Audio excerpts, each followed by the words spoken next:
আমরা কলুপিটিয়া থেকে locally ticket কিনেছি মাত্র 450 রুপি। কিন্তু এই টিকিটটাই যদি আমরা অনলাইনে কাটতাম ফরেনার হিসেবে, তাহলে আমাদের পড়তো 7,500 রুপি। কোথায় 450 রুপি আর কোথায় 7,500 রুপি। এইটাই হচ্ছে আপনি লোকালদের মতো চললে আপনার হচ্ছে যেই খরচ, আর হচ্ছে আপনি যখন ফরেনার হিসেবে আসবেন, দুইটাতে সেম খরচ হবে না ভাই, দুইটার মধ্যে ডিফারেন্স আছে। আর সেই এক্সপিরিয়েন্সটা দিতেই আজকে আমাদের ব্লগ।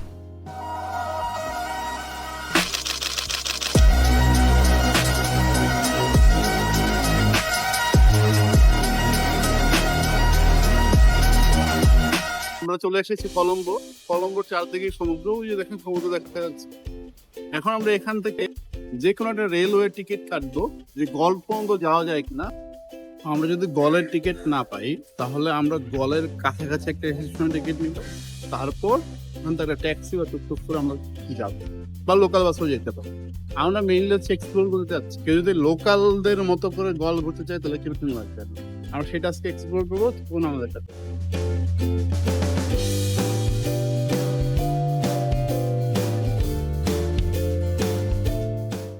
আমরা স্টেশনে গিয়ে খোঁজ নিলাম কী কী টিকিট অ্যাভেলেবল আছে এবং লাস্ট ট্রেন কবে।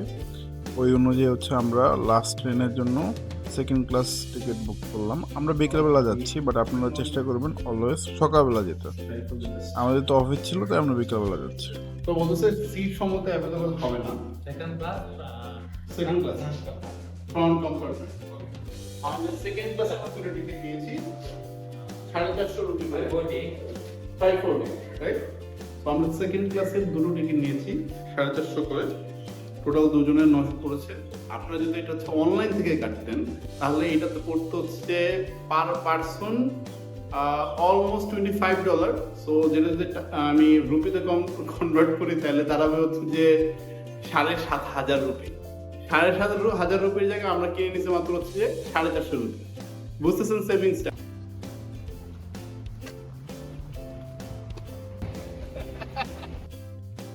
আমরা এখন কলুপিটিয়া স্টেশনে আছি।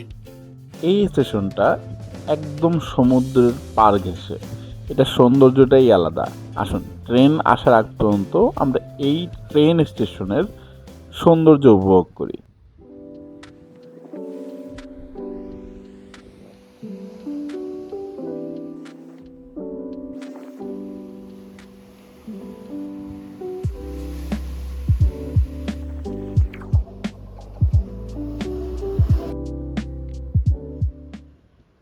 বাংলাদেশের মতো এখানে ট্রেন লেট করলো না, যথাসময়ে ট্রেন চলে আসলো। এই ট্রেনে করেই আমরা এখন গলে যাব। আমরা যেহেতু সেকেন্ড ক্লাস বগি নিয়েছি, তো সেকেন্ড ক্লাস বগিগুলো হলো সামনের মাঝখানের দিকে, তাই আমরা সামনের দিকে যাচ্ছি ওঠার জন্য। তো আমরা ট্রেনে উঠে গেছি। ট্রেনে উঠে আমি দরজার পাশে দাঁড়ালাম, কারণ এই ট্রেনের প্রধান উপভোগ্য বিষয়টাই হচ্ছে দরজার পাশে, কারণ আমি সমুদ্র দেখতে দেখতে গলা দিতে যাচ্ছিলাম, তাই আমি দরজার পাশে দাঁড়াইছি। ট্রেনের বেস সিটটা আসলে বগির ভিতরে না, ট্রেনের বেস সিটটা হচ্ছে এইখানে। আর সেটা কেন, আসুন আপনাদেরকে দেখাই।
যেহেতু সন্ধ্যা হয়ে গেছে, বাইরে দেখার কিছু নেই, ভিতরে এসে বসে পড়লাম।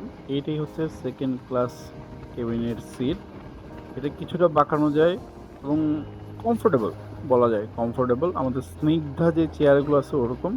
আর পিক আওয়ারে, মানে পিক আওয়ার বলতে 5টা থেকে 7টার টাইমটা আপনি সাধারণত সিট পাবেন না, তখন এরকম দাঁড়িয়ে যেতে হতে পারে। আর এটা বাদেও এই ট্রেনটাও হচ্ছে বাংলাদেশ ট্রেনদের মতো অনেক ভাইব্রেন্ট।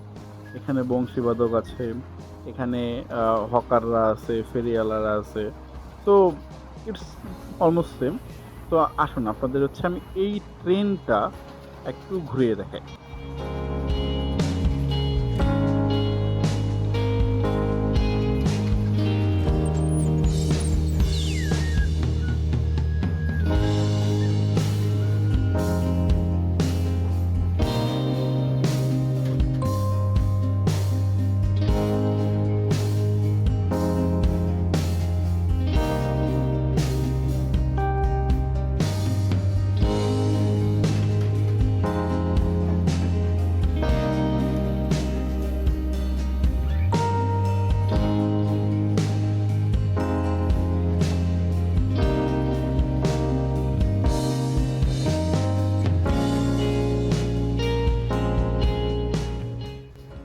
এবার আসেন সবশেষে এই ট্রেনের ওয়াশরুমটা দেখে।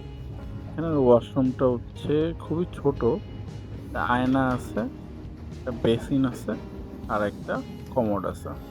এই হচ্ছে ছোট্ট একটা ওয়াশরুম। আমরা এখন চলে এসেছি গল। এখন আমরা গল থেকে, যেহেতু আমরা রাত্রেবেলা আসছি, তো আমরা একটা যে কোনো গেস্ট হাউসে থাকবো। গেস্ট হাউসে থাকার আগে আমাদের একটা হালাল খাবার খুঁজে বের করতে হবে, সেটা আমরা এখন খুঁজে বের করবো। এটা হচ্ছে গল রেলওয়ে স্টেশনে আউটার লুক। এখন আমরা একটা রেস্টুরেন্টে যাব। রেস্টুরেন্টের নাম হচ্ছে দিন ফুড। এটা হচ্ছে গলের আশেপাশে একটা হালাল খাবারের দোকান এবং এদের খাবার খুবই ভালো। আমরা এদের এখান থেকে পরোটা নিয়েছি, আর এদের এখানে চিকেন কোরমা এটা আমরা নিয়েছি, এটা রুটি। and this brother is a Muslim. Assalamu alaikum. Everything is halal. तो कुछ क्या बोलेगा। ये दीन फूड है यहाँ पर आना। हाँ, डीन फूड हमारा दुकान है। खाना बहुत सस्ता में मिलेगा आप लोग को।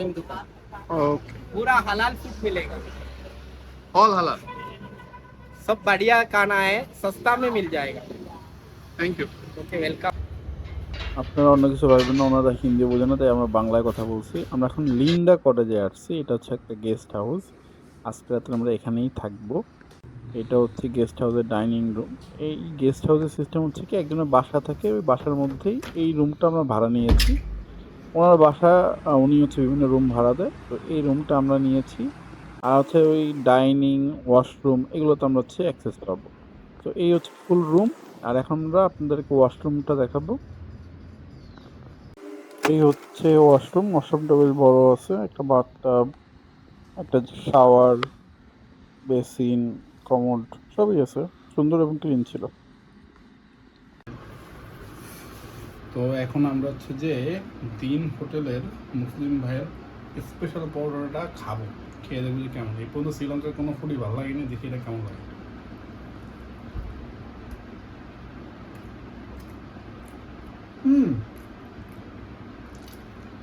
এই ফার্স্ট টাইম ভাই শ্রীলঙ্কার কোনো খাবার ভালো লাগছে ভাই, ইউনিক এবং অনেক ভালো।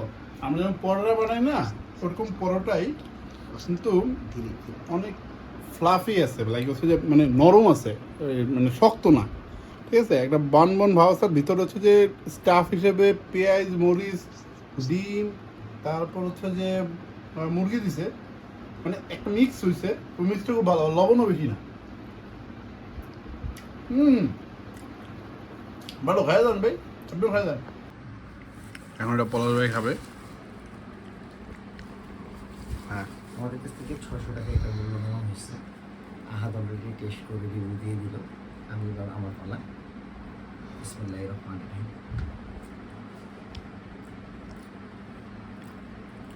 আসলে সফট, অনেক সফট, এবং খাবারের মধ্যে যদি দেখি দুজন মানুষ ভরপুর খেতে পারবে 600 টাকায়। প্রাইসটাও তুলনামূলক 600 তো টাকা না, 600 রুপি ভাই, অন্য 250 টাকা আর কি। হ্যাঁ, অন্যান্য জায়গার তুলনায় এটার কষ্ট অনেক কম।